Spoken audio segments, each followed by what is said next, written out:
દિવસભરના બે મોટા સમાચારોની આપણે સીધું ને સટમાં વાત કરીએ છીએ અને આજના બે મહત્વના મુદ્દાઓ કે જેમાં સૌથી પહેલા વાત કરીશું ખેડૂતોના ખાતર પર જેને કાતર મારી હતી એવા ગડબડીના મામલે હવે સરકાર દ્વારા તપાસ તેજ કરવામાં આવી છે એની પણ વાત કરીશું અને સાથે જ સાથે રાજકોટ એમ્સમાં ભ્રષ્ટાચાર કઈ હદે વકર્યો છે એની પણ સીધું ને સટમાં વાત કરીશું। આ બંને તસવીરોમાં આપણે જોઈ શકીએ છીએ કે જ્યાં એક તરફ ખાતર પર જે પ્રકારે ગડબડીના આરોપો લાગ્યા હતા અને પાછલા કેટલાક સમયથી ખેડૂતો દ્વારા પણ અવાજ ઉઠાવવામાં આવ્યો હતો કે જે પ્રકારે ખાતરમાં ગડબડી કરવામાં આવતી હતી તે મામલે હવે સરકાર જાગી છે અને આ મામલે તપાસ તેજ કરવામાં આવી છે। તપાસના આદેશ પણ આપવામાં આવ્યા છે એટલે કે રહીને હવે સરકારે આ મામલે તપાસ કરવા સુધીના આદેશ પણ આપી દીધા છે। બે કંપનીઓને શોકોઝ નોટિસ પાઠવવામાં આવી છે અને જવાબ પણ માંગવામાં આવ્યો છે। સાથે જ એકનું લાયસન્સ રદ કરવા સુધીની કાર્યવાહી પણ સરકારે હવે કરી છે અને બીજી તરફ રાજકોટ એમ્સની વાત કરીએ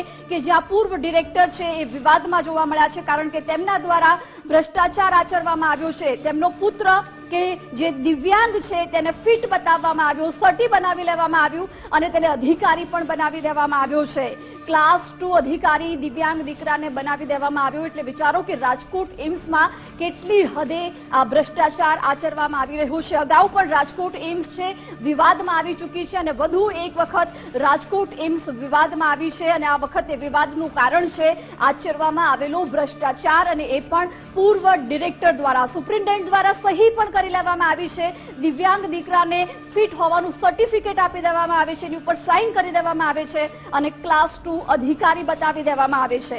એટલે આ બંને સવાલો કે જે પાછલા કેટલાક સમયથી રાજ્યમાં ગુંજતા હતો, પ્રથમ મુદ્દો હતો કાળા બજારીનો કે જે ખાતરમાં કરવામાં આવી રહી હતી એ મામલે હવે સરકાર દ્વારા તપાસ તેજ કરવામાં આવી છે અને આજના સીધું ને સટમાં બીજો મુદ્દો રાજકોટ એમ્સની વાત કરીશું કે જ્યાં ભ્રષ્ટાચાર આચરવામાં આવ્યો છે અને પૂર્વ ડિરેક્ટરે આચરેલું આ ભ્રષ્ટાચાર કે જ્યાં દિવ્યાંગ દીકરાને ફિટ હોવાનું સર્ટિફિકેટ પણ બનાવી દેવામાં આવ્યું અને ક્લાસ 2 અધિકારી પણ બનાવી દેવામાં આવ્યું છે। જો કે હવે આખો મામલો જ્યારે સામે આવ્યો છે ત્યારે તેમની વિરુદ્ધ પણ કાર્યવાહી કરવામાં આવી છે। પગલાં આગળ શું લેવાય છે એ પણ જોવાનું રહેશે। એટલે સીધું ને સટમાં આજે આ બે મુદ્દાની આપણે વાત કરવાના છીએ।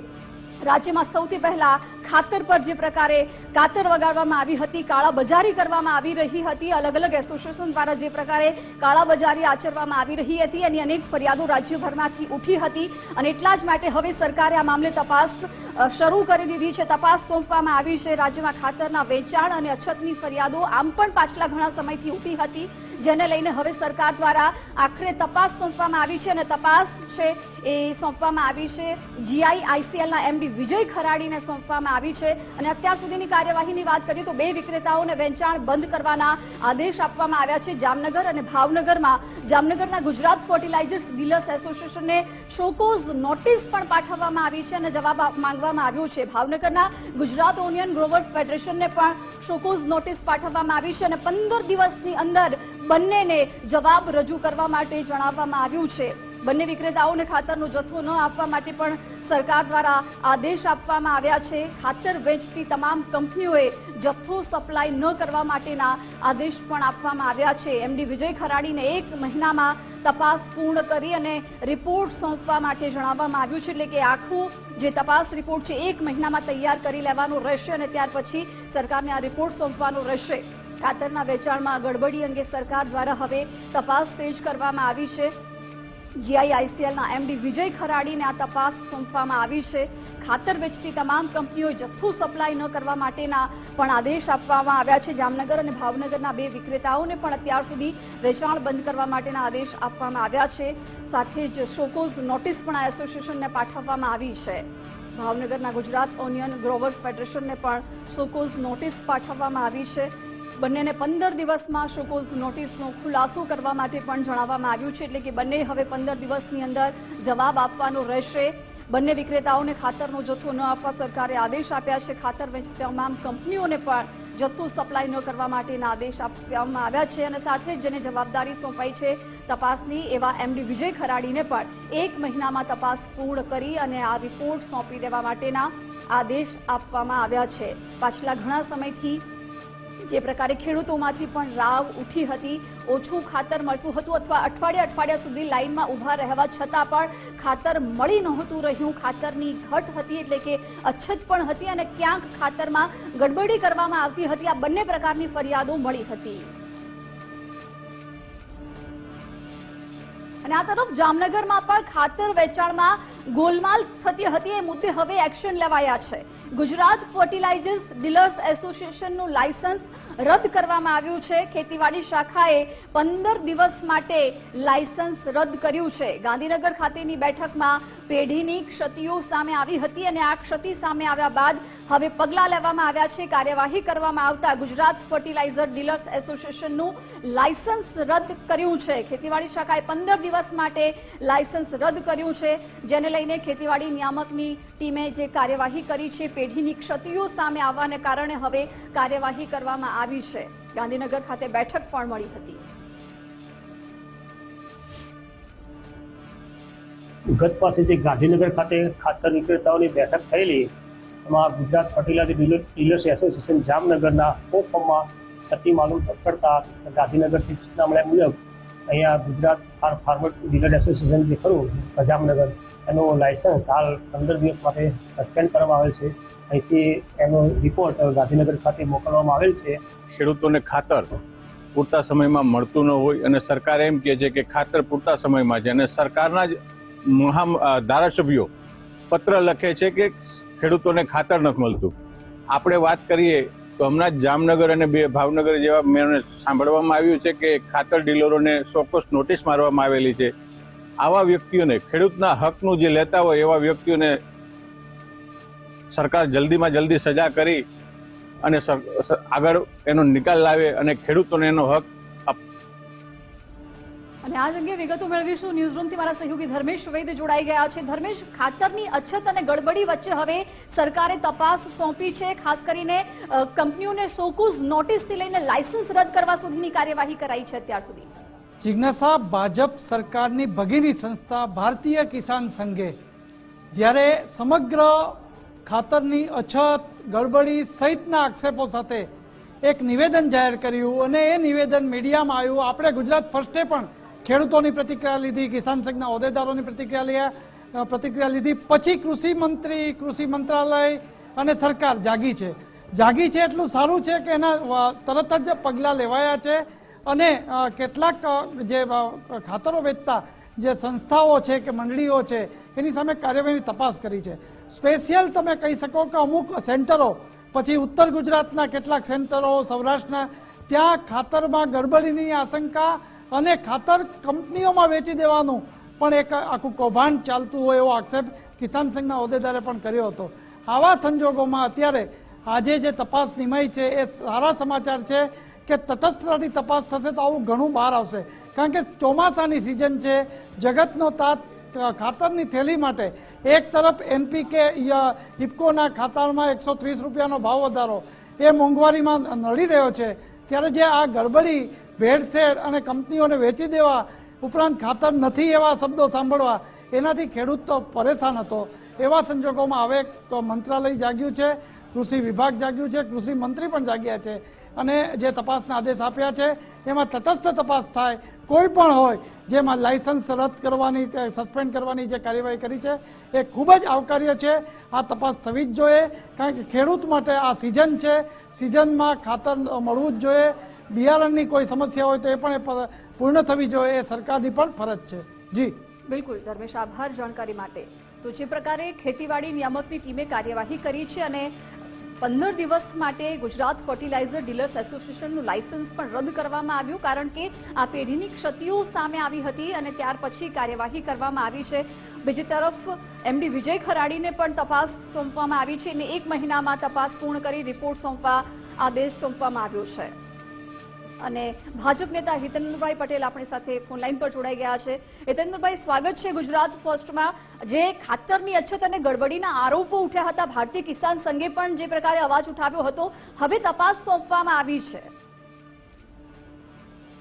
જો ગઈકાલે પણ મેં આપની સાથે વાત કરી હતી કે ખાતરની જે સ્થિતિ છે એમાં વિતરણ વ્યવસ્થાની ખામીને કારણે કેટલાક વિસ્તારોમાં ખાતર નથી પહોંચ્યું હકીકત છે. અંતરિયાળ વિસ્તારોમાં કેટલાક સેવા મંડળીઓમાં ખાતરનો જથ્થો ઉપલબ્ધ નહીં હોવાથી ખેડૂતોને ત્યાં સામાન્ય મુશ્કેલી છે જ. પરંતુ સાચી સ્થિતિ એ છે કે કેન્દ્ર સરકારે પાછલા વર્ષના ગુજરાતની માગણી અને પાછલા વર્ષના વપરાશને આધારે પૂરતો જથ્થો ફાળવ્યો છે. રાજ્ય સરકાર પાસે પણ એને જે જિલ્લાઓને જથ્થો આપ્યો છે તે લગભગ બધા જિલ્લાઓમાં ઉપલબ્ધ છે. પરંતુ જિલ્લાથી નીચે જે ફાળવણી છે એની જે વ્યવસ્થાઓ છે એમાં કેટલીક અનિયમિતતાઓ થઈ છે અને ક્યાંક ક્યાંક ગેરરીતિ પણ માલુમ પડી છે. અને એટલે રાજ્ય સરકારે પાછલા 10 દિવસથી આ જે મુશ્કેલી છે એના હિસાબે એમણે જે ઓડિટ ચાલુ કર્યું હતું, જે બેઠકો ચાલુ કરી હતી અને આધારે એ વ્યવસ્થાને દુરસ્ત કરવાનો પ્રયાસ પણ કર્યો. સાથે સાથે આવી કોઈ અનિયમિતતા હોય તો એ શોધવાનો પણ પ્રયાસ કર્યો હતો અને એને આધારે કેટલાક લોકો સામે આ તવાઈ કરી છે. અને આવનારા દિવસોમાં મને મુખ્યમંત્રીશ્રીએ એ વધારાનો જથ્થો વિનંતી કરીને મંગાવ્યો. પાછલા 28, 29, 30 તારીખમાં આવ્યો અને હવે લગભગ બધે પહોંચવામાં છે. આવનારા 3 તારીખ સુધીમાં પણ રેકો ઓન ધ વે. એટલે આમ તો રાજ્ય સરકાર પાસે લગભગ 60-70 હજાર મેટ્રિક ટન જેટલો ફોસ્ફરસનો, 1.5 લાખ મેટ્રિક ટન જેટલો યુરિયાનો અને 2 લાખ મેટ્રિક ટન જેટલો નાઇટ્રોજનનો જથ્થો રેકર્ડ ઉપર છે. પણ વ્યવસ્થા બેન આમ એવી છે કે આ વિતરણ વ્યવસ્થા કરતા લોકોની જે સિસ્ટમ છે તો ક્યાંક એમણે સહકારી સંસ્થાઓમાં પોતાના માણસોને ત્યાં વધારે ગયું હોય, એક એવું બની શકે. બીજું એવું બની શકે કે વ્યવસ્થા એવી છે કે કોઈ પણ સેવા સહકારી મંડળી અથવા કોઈ પણ ડીલર, એગ્રો સેન્ટર એ બિલકુલ રોકડાનો ડ્રાફ્ટ કાઢી અને મોકલાવે, પછી 5 દિવસ પછી એને ગાડી મળતી હોય. એટલે જે સંસ્થાઓ પાસે સરપ્લસ ફંડ હતું અથવા જેની પાસે લોનની વ્યવસ્થા હતી એ લોકોએ 2 ગાડી, 5 ગાડી, 10 ગાડી એના ભવિષ્યની જરૂરિયાત પ્રમાણે પોતાના ગોડાઉનમાં સ્ટોક કરી દીધું. જેની પાસે નથી એ લોકો રેગ્યુલર મંગાવે છે. એટલે ઇન્ટરનેશનલ માર્કેટમાં જે સ્થિતિ છે અને જે ભાવોની વધઘટ થઈ છે, યુદ્ધના કારણે દરિયાઈ માર્ગો ડિસ્ટર્બ થયા છે, ખૂબ લાંબા માર્ગેથી આપણે લાવવું પડે છે તો ફ્રેટમાં પણ વધારો થયો છે. અને તેમ છતાં સરકારે એ બધું બેર કરીને પણ યથાવત રહે વ્યવસ્થાઓ, જથ્થો પણ પૂર્વવત રહે અને ભાવો પણ લગભગ સમાન રહે એ માટેનો પ્રયાસ કર્યો છે. પણ રાજ્ય સરકારના મોકલ્યા પછી પણ જિલ્લા લેવલે જે વિતરણ વ્યવસ્થાઓ છે એમાં અનિયમિતતાઓને કારણે આવું બન્યું છે. સરકારનું તંત્ર એમાં બિલકુલ બારીકાઈથી વ્યવસ્થાઓ કરી રહ્યું છે. પણ બેન એક બીજી બાબત પણ આપના ધ્યાને મૂકું છું કે જે રીતે સામાન્ય રીતે કોઈ પણ સેવા સહકારી મંડળી માગણી મૂકે છે તાલુકા સંઘને, તાલુકા સંઘ જિલ્લા સંઘને, જિલ્લા સંઘ રાજ્યને અને રાજ્ય કેન્દ્રને, તો ચોમાસું શરૂ થવાનું હોય તો તબક્કાવાર માલ, કારણ કે કોઈ પણ કંપનીમાં આખા વર્ષનો સ્ટોક તૈયાર હોતો નથી. એ માલ બનતો જાય ને મોકલતા જાય. સામાન્ય રીતે આપણે ચોમાસું 5મી જુલાઈથી 10મી જુલાઈ સુધી રેગ્યુલર થતું હોય છે. આ વખતે આપણા સૌના સદનસીબે 15મી જૂનથી ચોમાસું સક્રિય થયું અને સાર્વત્રિક થયું. એટલે વાવણી પણ આજે લગભગ 80% જેટલી વાવણી પૂરી થઈ ગઈ છે, જે સામાન્ય રીતે 40% થવી જોઈએ. તો એક સાથે વાવેતર થવાથી ખાતરની જરૂરિયાત પણ એક સાથે રહી. સામાન્ય રીતે પ્લાનિંગ આપણે તબક્કાવાર જૂન મહિનામાં આટલું, જુલાઈ મહિનામાં આટલું, ઓગસ્ટ મહિનામાં આટલું, પછી સપ્ટેમ્બરમાં એ રીતે આપણે તૈયારી કરતા હોઈએ છીએ. પણ એક સાથે વાવેતર કરવાથી જરૂરિયાત પણ વધી અને એના કારણે અહીંયા કેટલીક વિતરણ વ્યવસ્થાઓની ખામી છે એ પણ હકીકત છે અને એના કારણે ખેડૂતોને સહન કરવું પડ્યું છે. હું આપના માધ્યમથી ગુજરાતના ખેડૂતોનો ક્ષમા પ્રાર્થી છું. આવનારા 1 વીકમાં આખી વ્યવસ્થાઓ ગોઠવાઈ જશે. કોઈએ પણ ગભરાટમાં આવવાની જરૂર નથી અને આ વ્યવસ્થાઓમાં દરેકને પૂરતું ખાતર મળી રહે એવી વ્યવસ્થાઓ ગોઠવાઈ જશે એવી ખાતરી આપું. એટલે હિતેન્દ્રભાઈ, ઉપલી સ્તરથી તો સુઆયોજિત વ્યવસ્થા હશે, પરંતુ તમે જ વાત કરીને કે નીચલા સ્તરે જે પ્રકારે ફરિયાદો ઉઠી, કાં તો ખાનગી કંપનીને બારોબાર ખાતર વેચી દેવાની વાત હોય, ખાતરનો સપ્લાય નથી મળી રહ્યો ખેડૂતોને, કારણ કે એમનો પણ અવાજ અમે સાંભળ્યો છે. 1 અઠવાડિયા સુધી લાઈનમાં ઉભા રહેવા છતાં એમને ખાતર નથી મળી રહ્યું. એક તરફ પાક વાવી દીધો છે. એટલે આવી પરિસ્થિતિની વચ્ચે ચલો સરકારે ખૂબ સારું કર્યું છે, તપાસ કરવામાં આવી રહી છે, પરંતુ 1 મહિનો આ તપાસ આખી કરવામાં સમય લાગશે. ખેડૂતોને નુકસાન નહીં થાય? જો બેન, તમારી વાત એકદમ સાચી છે. એક તો જે 2 લોકો માટે તપાસ કરી છે એવું છે જ નહીં, આખા ગુજરાતમાં તપાસ કરી રહ્યા છે. અને આ પ્રોસેસ તો રાજ્યનો જે કૃષિ વિજિલન્સ વિભાગ છે, દવા, ખાતર અને ફર્ટિલાઇઝર્સ કંટ્રોલ જે વિભાગ છે, એ લોકો ઘણા ટાઈમથી આ ઓબ્ઝર્વ કરી રહ્યા છે. આ ફરિયાદો અત્યારે તો શોર્ટેજ થઈ એટલે આવી, એ સિવાય પણ કેન્દ્ર સરકાર દરેક રાજ્યને ખાતર આપે છે તો હિસાબ રાખે છે ઉપર હોય છે, આપણે પણ નીચે આપીએ છીએ પોર્ટલ ઉપર હોય છે. તો આપણે એવું સમજીએ છીએ કે ખાતર પ્રાથમિક વપરાશના પ્રમાણમાં, વાવેતરના પ્રમાણમાં કે માગણીના પ્રમાણમાં પૂરતું હોવા છતાં ફરિયાદ કેમ આવે છે? એટલે અમે લોકો પણ ખેડૂત આગેવાનોએ પણ ઘણા સમયથી આ રજૂઆત કરી હતી. આ વિભાગ પણ છેલ્લા 15-20 દિવસથી, મહિનાથી આ શોધી રહ્યો હતો અને આખી સિસ્ટમ પર ઓબ્ઝર્વેશનમાં મૂકતા આ બાબત માલુમ પડી છે. આપની વાત સાચી છે કે ખરેખર ખેડૂતને આમાં અણીના ટાઈમે, જરૂરિયાતના ટાઈમે મુશ્કેલી પડી છે. મેં એટલા માટે જ બધા ખેડૂતો વતીની રાજ્ય સરકાર તરફથી ક્ષમા પ્રાર્થી છે અને આવનારા દિવસોમાં આવું ન થાય અને એકદમ ટ્રાન્સપરન્ટ વ્યવસ્થા ગોઠવાય અને આવા જે ખાતર માફિયાઓ છે એ સરકારી હોય, એ અધિકારિક હોય કે સહકારી હોય, આ બધું અમે મેપિંગ કરી રહ્યા છીએ અને એને નેસ્ત નાબૂદ કરવાનો સંકલ્પ છે અમારો. જી હિતેન્દ્રભાઈ અમારી સાથે જોડાયા, આભાર આપનો. તો હાલ તો હવે સરકારે તપાસ સોંપી છે. વિજય ખરાડી કે જેમને 1 મહિનામાં આખો તપાસ પૂર્ણ કરી રિપોર્ટ સરકારને સોંપવાનો રહેશે. એટલે કે સ્થાનિક સ્તરે પણ જે ફરિયાદો ઉઠી હતી કે ખેડૂતોને ખાતર નથી મળી રહ્યું અને અનેક પરિસ્થિતિઓમાંથી જે પસાર થવું પડી રહ્યું છે, એક અવાજ ઉઠ્યો હતો. ભારતીય કિસાન સંઘે પણ આ માંગ કરી હતી અને હવે સરકારે આ મામલે કાર્યવાહીની શરૂઆત કરી છે. જામનગરમાં પણ ગુજરાત ફર્ટિલાઇઝર ડીલર્સ એસોસિએશનનું લાયસન્સ રદ કરાયું છે.